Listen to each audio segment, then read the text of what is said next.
네, 2장 에너지 대사와 운동. 네, 기출문제 2-19번, 교재는 37페이지고, 포도당 신합성 1부입니다. 일단은, 포도당 신합성을 공부하기 전에, 우리가 공부했던 거 조금만, 뭐 복습한다라고 하기도 좀 사치스러운데, 포도당이라는 게, 두 개의 피로, 부산으로 이제, 분해되는 거죠. 그러면 이제 얘가 상황에 따라서 젖산으로 되기도 하고, 그 다음에 이산화탄소 혹은 물, 이산화탄소 혹은이 아니라 이산화탄소와 물, 요게 생성되기도 한다. 젖산이 생성되는, 즉 피루부산이 젖산으로 전환되는 이 과정은 무기호흡이죠. 무산소 에너지 시스템 해당 과정 다 같은 얘기예요. 같은 의미란 뜻이에요. 만약 산소가 충분하고 운동 강도가 저중 강도다 그러면 피루부산이 미토콘드리아로 유입되고 유기호흡이 가동되죠. 크렙스회로와 전자전달계. 그러면 이제 이산화탄소 생성되고 물이 생성되더라 라는 얘기를 했는데, 이렇게 하는 이유가 뭡니까? 라고 한다면 포도당으로부터 ATP를 추출하기 위한 것이고, 그 ATP는 2개다 라고 우리가 공부를 하지만 사실은 4개를 생성합니다. 근데 4개를 생성하는 과정에서 2개를 씁니다. 그래서 우리가 그냥 2개를 생성한다고 공부합니다 라는 얘기도 제가 했었어요. 그러면 4개를 생산하는 과정, 그 과정이 포도당이 피루부산으로 직방가는 이 과정은 아니겠죠. 뭐가 생략됐겠죠. 뭐가 4개가 생성됐는데 2개가 사용됐다면서요. 그러니까 이 2개가 사용되는 과정은 지금 생략한 거잖아요. 그죠? 그거를 다 쓰진 않을 거예요.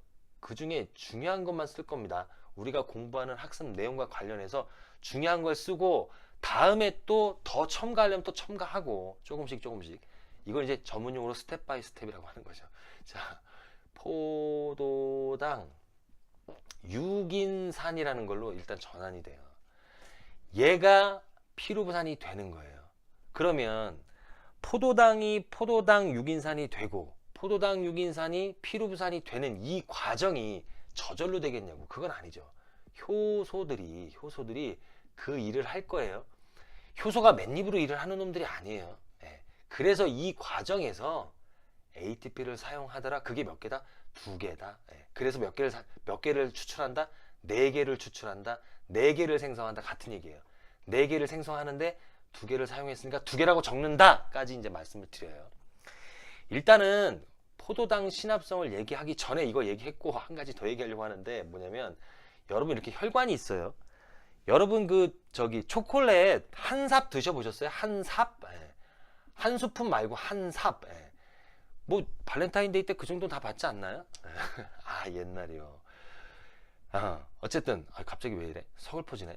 이 혈당이 상승하잖아요. 그쵸? 한 삽을 먹으면 엄청나게 상승을 할 텐데, 상승한 채로 유지되진 않죠. 인슐린이 분비될 거예요. 췌장의 베타세포에서 인슐린이 분비돼요.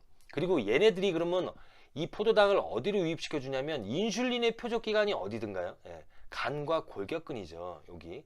그러므로 얘네들이 이제 골격근으로도 이동하고 간으로도 이동하는데, 얘네를 운반하는 운반책은 있습니다. 그걸 GLUT라고 해요. 글루코스 트랜스포터. 그래서 4도 있고 2도 있어요. 보통 4는 골격근으로 이동을 시켜주고 2는 간으로 이동을 시켜줘요. 이동을 했어요. 포도당이 유입됐다는 얘기예요. 그리고 지금은 비상사태가 아니에요. 비상세타라는 거는 운동 혹은 장기간 기아 상태, 그러니까 먹지 못하는 상태. 요럴 때는 저장했던 걸 분해하는데, 지금 요런 상태가 아니에요. 그러면 먹은 걸 이제 저장해 놔야죠. 요런 상태를 대비해서 저장해야 되잖아요. 포도당을 저장한다? 글리코겐의 형태다라고 이제 우리가 공부를 했어요. 이미. 그러면 포도당이 글리코겐으로 이것도 마찬가지로 직방 갈까? 직방 안 간다니까. 직방 뭐 선전 같네.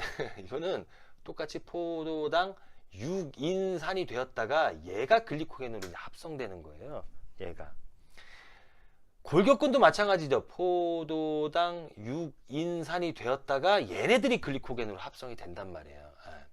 근데 같은 포도당 육인산, 같은 글리코겐인데 얘네들이 일꾼이 틀려요. 일꾼. 즉 효소가 틀리다는 얘기예요. 간에서는 포도당이 포도당 육인산 될 때 관여하는 효소가 글루코키나제예요. 근데 지금 주인공은 글루코키나제는 아닙니다. 제가 오늘 주인공으로 꼽은 건. 근데 이제 있으니까 말씀을 드린 거예요. 요거 좀 밸런스 맞춰보려고. 여기는 글루코키나제가 아니에요. 골격근에서는 헥소키나제라고 합니다. 키나제 같은 얘기니까.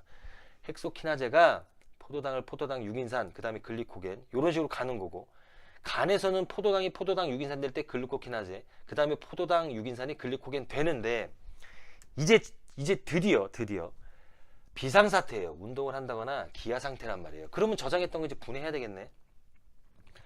글리코겐 같은 경우에는 간 같은 경우에는 글리코겐을 일단 포도당, 유긴산으로 분해합니다. 그런 다음에 포도당, 유긴산이 포도당이 되죠. 얘네들도 그냥 되는 건 아니에요. 여러 가지 요소가 관여하는데, 오늘 중요하게 말씀드릴 건 뭐냐면 글루코스 포스포타제. 우리말로 하면 편한데 포도당 6 인산화 효소라는 거예요. 인산화 효소. 요 포도당 6인산화라는 효소가 포도당 6인산을 포도당으로 전환시키고, 그러면 이 포도당이 어디로 간다? 다시 혈중으로 방출된다. 그래서 간 글리코겐을 혈당을 조절하는 글리코겐이라고 얘기를 하는구나. 우리가 이제 이렇게 공부를 하고. 그러면 골격근도 글리코겐을 분해하면 포도당 6인산 됐다가 포도당 되나요? 포도당 6인산까지는 가는데 포도당은 안 돼요. 왜? 제가 포도당 6인산이 포도당이 되려면 효소가 있어야 된다고 했죠. 그 효소의 이름이 포도당 6인산한 효소인데 얘가 간에만 존재해요. 이게 골격근에 없으니까.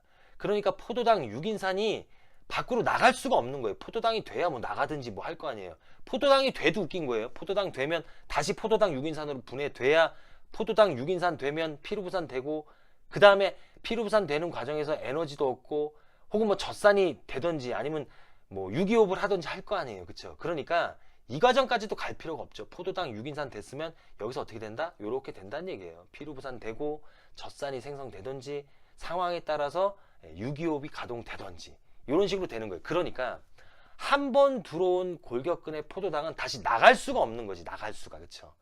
제가 오늘 드리고 싶은 얘기의 핵심은 간에는 포도당 6인산화 효소가 있고 골격근에는 포도당 6인산화 효소가 없으니까 얘는 포도당이 될 수 없고 간은 포도당이 된다는 얘기예요.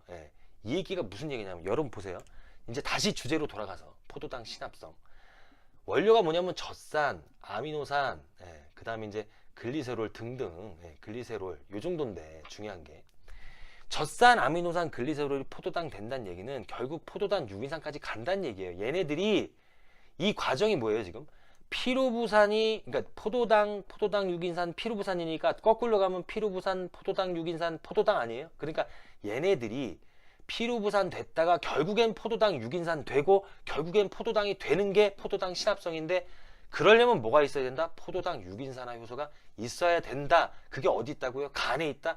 그래서 포도당 신합성의 주요한 장소가 간이라고 얘기하는구나. 그래서 근육에서는 포도당 신합성이 일어날 수가 없구나. 사실 여기서 젖산만 들고 젖산이 포도당 되면 얼마나 편해. 이걸 이쪽으로 변했다가 혈중으로 젖산을 방출했다가 다시 간으로 가서 포도당 되고 다시 혈중으로 방출돼서 다시 근육으로 유입되는 거. 이거 무슨 회로라고 그래요? 이거 코리 회로라고 하잖아요. 갔다 왔다 이럴 필요가 없잖아요. 여기서 포도당 6인산화 효소가 있다면. 근데 없기 때문에 이 과정을 거칠 수밖에 없다까지 포도당 신합성 일부로 공부를 했습니다. 저는 항상 여러분들 편입니다.